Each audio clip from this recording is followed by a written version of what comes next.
আসসালামু আলাইকুম। চিকন পাইপিং দিয়ে প্লাজো প্যান্টের সুন্দর একটা ডিজাইন রেডি করেছি। এটাই আজকে আপনাদের সঙ্গে শেয়ার করব। আশা করছি আপনাদের কাছে অনেক বেশি ভালো লাগবে। ভিডিওটি যদি ভালো লাগে অবশ্যই লাইক, কমেন্ট, শেয়ার করবেন এবং চ্যানেলটা সাবস্ক্রাইব করে রাখবেন।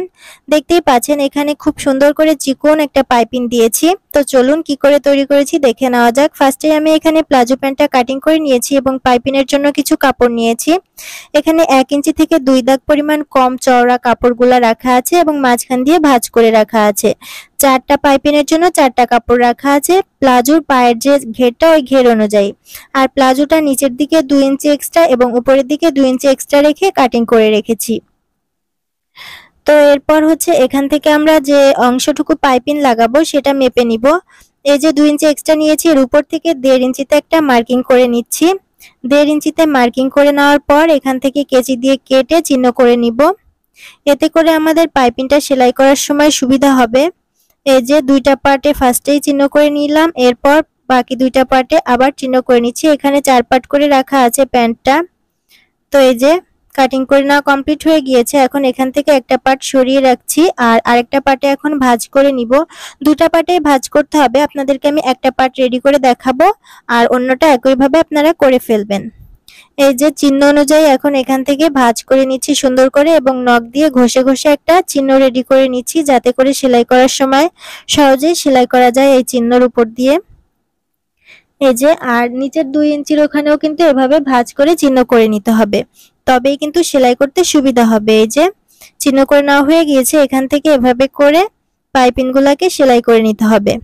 এখানে কিন্তু পাইপিংয়ের চওড়া এর থেকে বেশি রাখবেন না, তাহলে কিন্তু কাপড় বেশি লাগবে।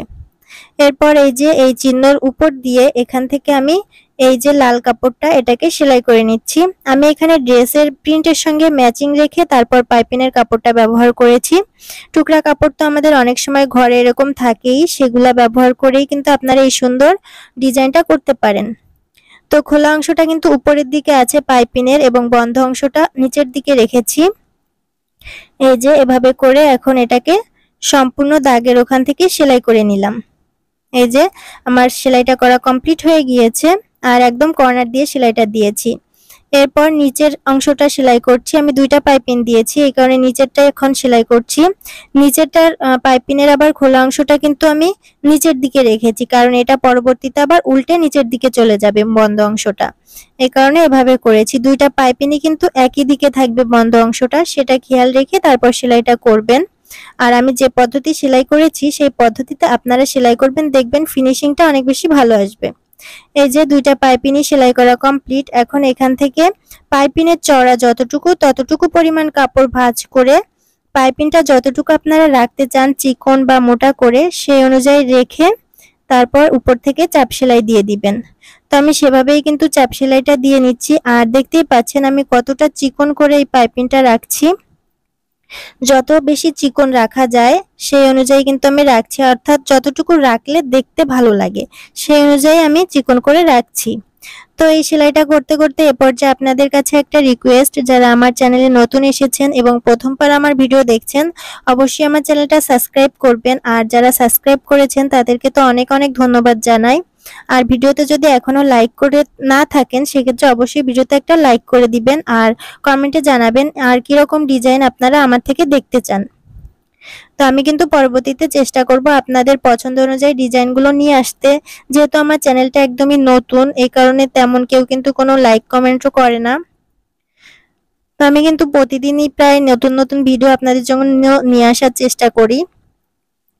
এই যে আমার উপরের অংশটা সেলাই কমপ্লিট হয়ে গিয়েছে। এখন নিচের অংশটা সেলাই করব। এর জন্য নিচ থেকে অল্প একটু এভাবে করে মুড়িয়ে নখ দিয়ে ঘষে নিচ্ছি। তারপর হচ্ছে পাইপিংয়ের উপর সেলাই করে নিব। উপরেরটা যেভাবে করেছি ঠিক সেম একইভাবে, মানে পাইপিংটা যতটুকু চওড়া রাখতে চাই ওইভাবে করে পাইপিংটা বের করে রেখে উপর থেকে সুন্দর করে সেলাই করে নিতে হবে। আপনারা কিন্তু অবশ্যই কমেন্টস করে জানাবেন। আপনাদের কমেন্টস দেখলে কিন্তু আমি অনেক বেশি কাজ করতে অনুপ্রাণিত হই। তো 2-1 জন আছে আমার ভিডিওতে নিয়মিত কমেন্টস করে, তাদেরকে অনেক অনেক ধন্যবাদ। এভাবে আমাকে সাপোর্ট করে যাবেন। ইনশাআল্লাহ আপনাদের জন্য প্রতিনিয়ত নতুন নতুন ডিজাইন নিয়ে আসার চেষ্টা করব। তো এই যে আমার এখানে কিন্তু পাইপিংটা রেডি করা হয়ে গিয়েছে আর নিচের এই পাইপিংটা কিন্তু এখন আমি উল্টে দিব। এই যে এভাবে করে পেছনের দিকে দিয়ে দিব। আর এই পাইপিংটা এখন নিচের দিকে চলে আসবে। এই যে এখন এখানে উপর দিয়ে একটা চাপ সেলাই দিয়ে নিচ্ছি।